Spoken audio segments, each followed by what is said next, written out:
Well, like a 360-degree radius, right? Like, yeah, that would be your big. brain would also need to be able to process like 16 eyeballs worth of information, like all at once. That would be nuts. I can barely pay attention when I'm talking to one person. It would only get exponentially worse. I can barely keep up when I'm talking about what's happening on screen at Super Ultimate Shockwave today between Lima and, boy, I gotta squint, Codename Unknown. Gotcha. Oh, yeah, that is a small name. If you're not on 1080p, you are not reading that. Yeah, sorry, folks. So just remember, that's Codename Unknown going up against Lima's Peach, which is a character that he's had since the beginning of the game. Oh, that was nasty. You missed it, but he got a jab reset on the platform and then walked off to get the pratfall. Lima didn't tech the pratfall, but I don't think Codename Unknown got the jab reset he was looking for after that. Which is unfortunate because Young Link actually had some nasty setups out of jab lux. Yeah, I think he was going for like a weak nair and then a jab into whatever he wanted in the world. But oh, catching the bomb, and yeah, Peaches love to go for that double jump fair because it's one of the easiest ways to kill. But they're just returning to neutral. Codename Unknown trying to camp, but it is tough to fight Peach if she always has a turnip in her hand.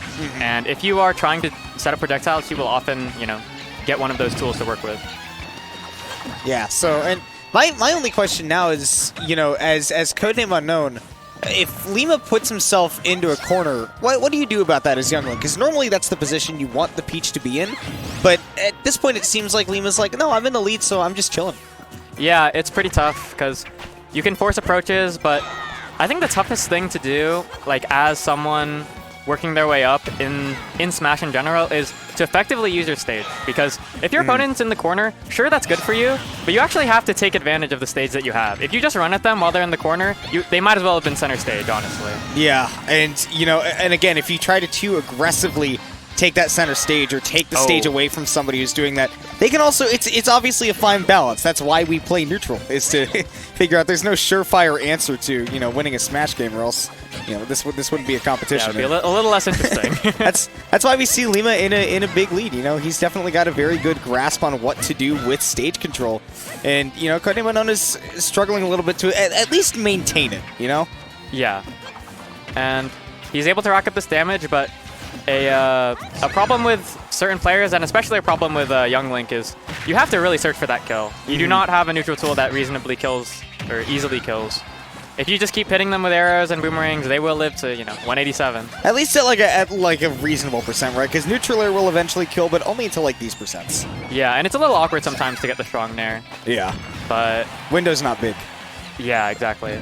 Oh, that'll gets be the tether caught, and goodbye to Codename Unknown. You got to be really careful about how you use that tether as Young Link, especially against somebody with a projectile that can go off stage in such a perfect way like Peach has with the turnips.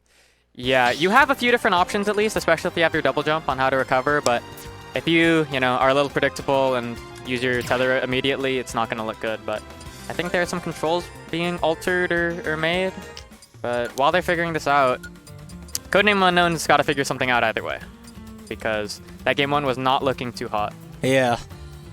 And yeah, I'm just trying to squint. My eyesight's awful. I'm trying to figure out whose controls these are. Because there's a difference if, Lima's like, I'm going to play a different character, or if Codename Unknown is like, I did not play that match with the controls that I wanted. Yeah. Which makes a really big difference. Yeah, if you're facing off against Lima, you want your right controls. Yeah. That's a start.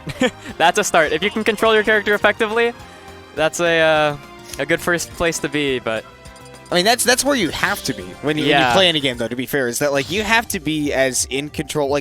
You have to be able to say, I want to put my nair right there, and then be able to put your nair right there.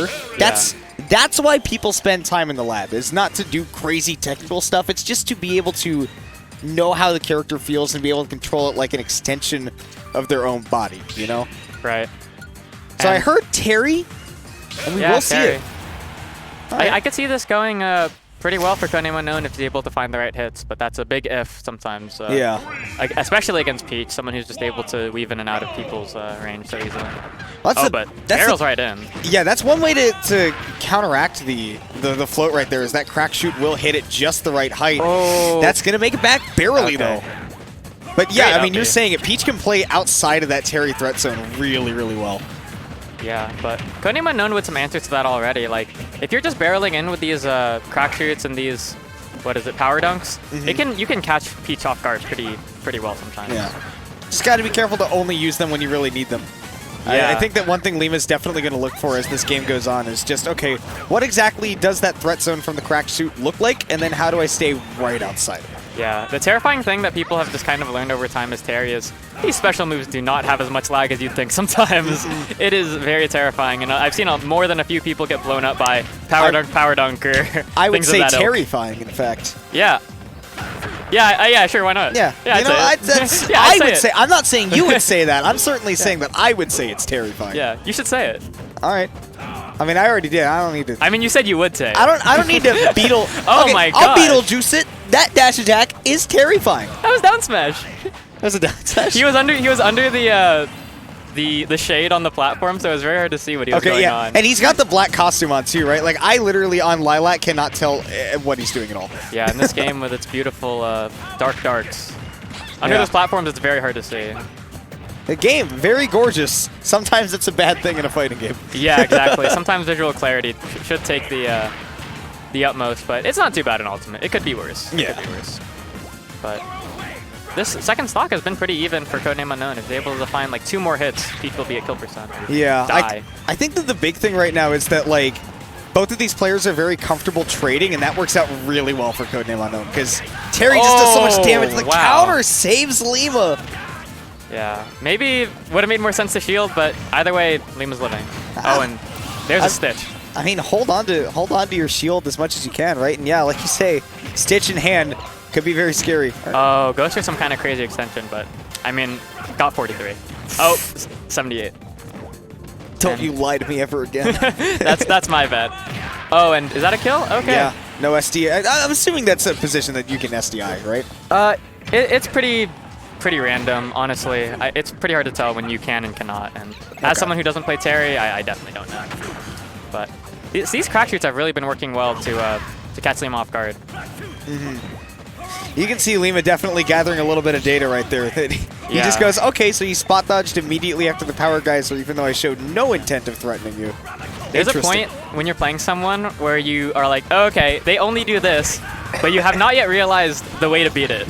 Yeah. So you kind of just stand full stage for them while they do the same thing that you know they're going to do, but you're like, what do I do to beat this again? But Lima just a little too far ahead for him to get caught off guard by some of these special moves. Yeah, I mean, like you said, Lima can play outside of the range of a lot of that, right? As long as you're floating and you're not in the power guys or threat zone, you're only really at risk of getting hit by like the crack shoot at that point. Right, and crack shoot's very fast, but at least it doesn't kill, and it doesn't have like confirms or anything. So it puts you in a pretty bad spot. You'll be right above Terry, but you know it's far from the a bad thing for him to hit you with, because he has a lot of moves that do bad things to you. Yeah, definitely a scary Terry character to play up against. Yeah, scary, very, very. Scary, we sound like a YouTube poop right now. I'm not gonna lie right now. But Power Froth! All right. But Lima working his way through bracket. Not someone that I see, that's very prone to upsets. I feel like he is someone that's able, like, I think playing a really good set against someone better than you is a skill, and learning how to abuse like lesser players' habits is another skill entirely. And